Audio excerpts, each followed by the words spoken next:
An interpretation of the Bible, according to the top martial artists, who they fume and drug because they cannot beat.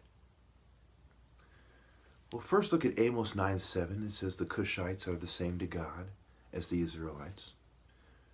It's proven beyond any doubt that the master race is a mix of the two. Bear with me. We all come from Noah, Anna. Remember, you take out the O, place it with an A. Consider the syllables. Anna, aha. Okay, Happy is the god of the Nile specifically.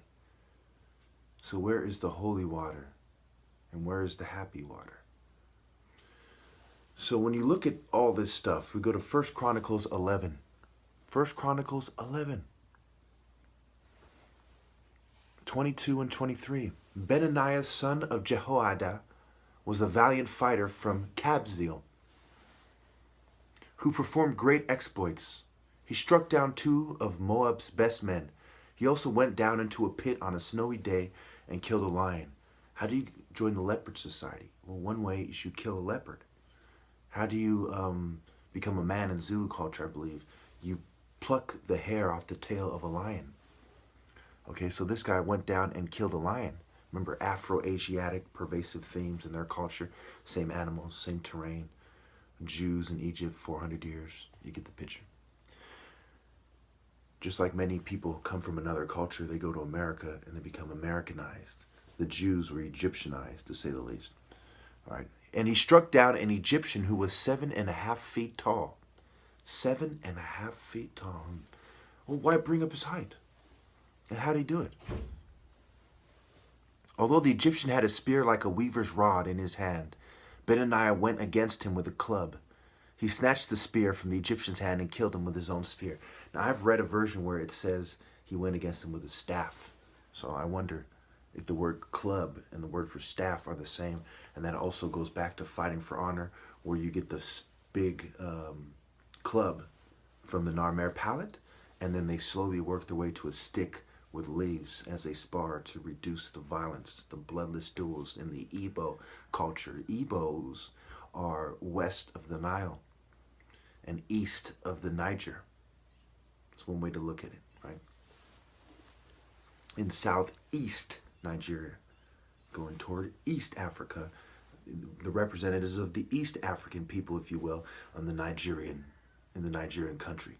We have the southeast here, you have the representatives of the more West African type people who would have to go through the Igbos to get to the east, and you have this major representative of the Eastern African tribes for more reasons than one. So when you look at this thing, Cain killed Abel because his natural offering wasn't enough, and God favored Abel. So God loved these things about people. So the story of the Bible is like a martial arts story where Ham is a big, strong martial artist who moves fast. Shem is in between, and Japheth is a skinny martial artist. So Shem is the most athletic. He's built like me. Ham is this huge black Kimbo Slice guy. And Japheth is kind of like a white skinny guy mixed between a white skinny guy and a Shaolin monk skinny guy, kind of like a Hittite, you know? A Hittite is more mixed with Japhethian gene pools, okay? As opposed to an Egyptian who is in the north, who's part black, but, you know, and he's the guy who deals with the other races, versus the Nubian. So another way to look at it is the Hittite is Japheth, the Egyptian represents kind of Shem, and the Nubian represents Ham. And the master martial artist is the Egyptian. He's the mixed guy. Now you might say, well, you're just saying that because you're mixed. Well, give me a better explanation. Now think about it. Ham, Shem, Japheth. They can't beat me at martial arts. I said it before I even began the challenge. They won't beat me. All these matches later, they can't beat me. All these days later. All these years later. Trophy. They couldn't beat me. They can't beat me. Snaking people because you're jealous, because you're inferior. How you can really look at the way I move and say, well, he's doing things almost perfectly. Well, he's being thrown off by psych meds on record. He's shown us the psych meds on camera. Yes, he's as good as he says. They can't beat him when he's on psych meds and dehydrated for the same reason the Bible is true. No, to know something. Mba means no. D'mba.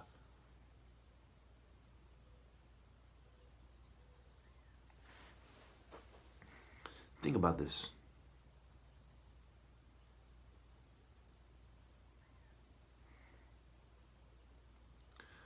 Nahum 3 made it clear that Cush and Egypt were her boundless strength, and Put and Libya were among her allies. So saying, look, when it comes to being a great warriors, it is these Cushite guys. So what is the staff disagreement? The Zulu staff is the short staff, the African staff. And then you have the long staff, which is like a snake that straightens out. And you have the staff turning into a snake when it's thrown on the ground in the Bible. I'll put it in the comments, right? The snake and the staff. And you have the short spear of the Shaka Zulu breaks in the movie symbolically. He says we need a shorter spear. Why? Because we are taller than they are. And we move differently as a result.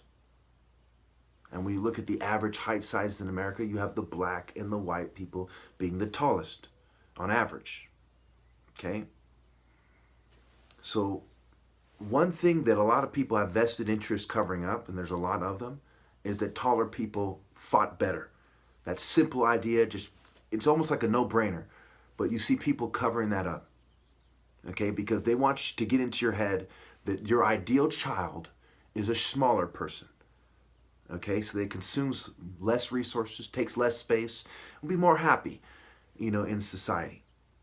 They want to impress that upon you.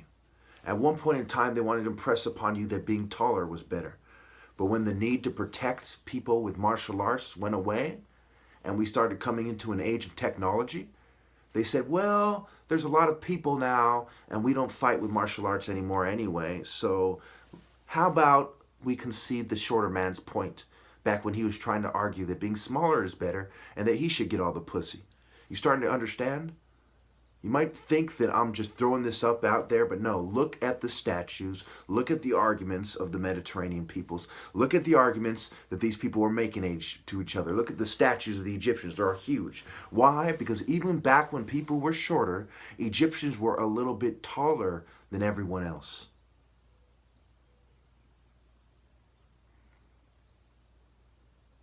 Do you think the shorter man would depict himself as huge in paintings, with the smaller people being depicted as smaller?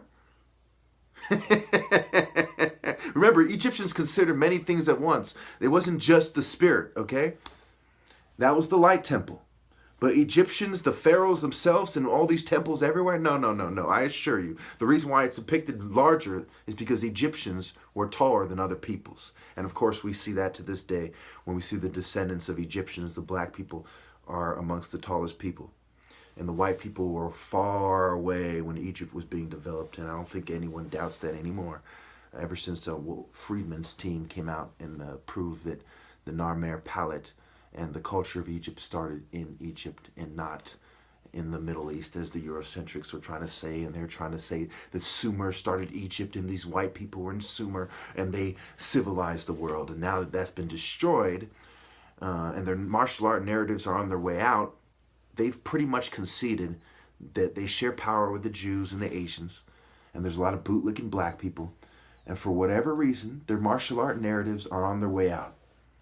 And they're trying to punish anybody who would rub that in, why it's taking place. And in reality, they're trying to control the way it goes out so they look good. But the fact of the matter is the truth needs to be told. There are so many lessons that need to be learned for all races, all of humanity. It is best for all of humanity, even when you look, even if you look at white people and say, what is best for white people?